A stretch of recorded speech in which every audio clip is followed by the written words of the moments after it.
Jesus said in Matthew 5:19, "Do and teach God's law." This is God's law number 16. Take oaths only in the Lord's name. Hello, everybody. I'm Jim McCutter. Welcome. Here is God's law number 16 from God's law book, Deuteronomy, chapter 6, verse 13. Quote, "You must fear the Lord your God and serve him, and when you take an oath, you must use only his name." End quote. What's so important about this law? Well, number one, as a people and nation, everyone pledges to only fear and serve the Lord God. In other words, we're not to serve a nation or a people or anyone. We're to serve only the Lord God. And to do that, we must fear no one, no person, no people, nor any other nation. Fear only the Lord God. Number two, this law states, therefore, in manifestation of this fact, all oaths, quote, must use only his name, end quote.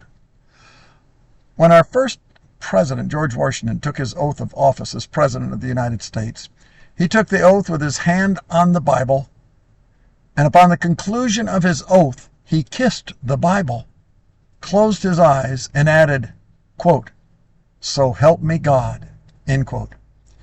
It has been a general tradition for over 225 years for civil rulers to take their oath of office with their hand on the Bible and conclude with, "So help me God." But in 2006, Minnesota voted into office the first Muslim U.S. Congressman, Keith Ellison, and he took his oath of office on the Muslim Quran. Ellison took his oath of office not just excluding the Bible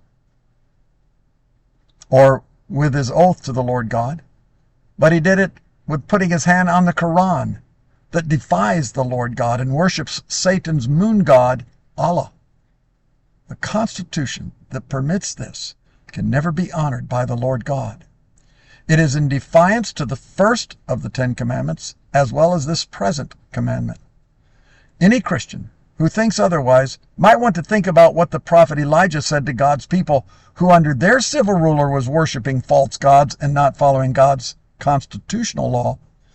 1 Kings chapter 18 and verse 21, quote, "Elijah went before the people and said, 'How long will you waver between two opinions? If the Lord is God, follow him. But if Baal is God, follow him.' But the people said nothing." End quote. To say nothing was to admit guilt and be self-condemned. Today, if we are silent and say nothing about our law, we are as guilty and self-condemned as were God's people then. Dietrich Bonhoeffer spoke up against the unrighteous laws of the German Nazi Party. Being a pianist, later the Gestapo grabbed him because he was trying to undermine Nazi Germany and Adolf Hitler. And so they put him in prison, and then later, just 2 weeks before the end of the war, they hung him with piano wire because he was a pianist. Bonhoeffer said, quote, "Silence in the face of evil is itself evil. God will not hold us guiltless. Not to speak is to speak. Not to act is to act."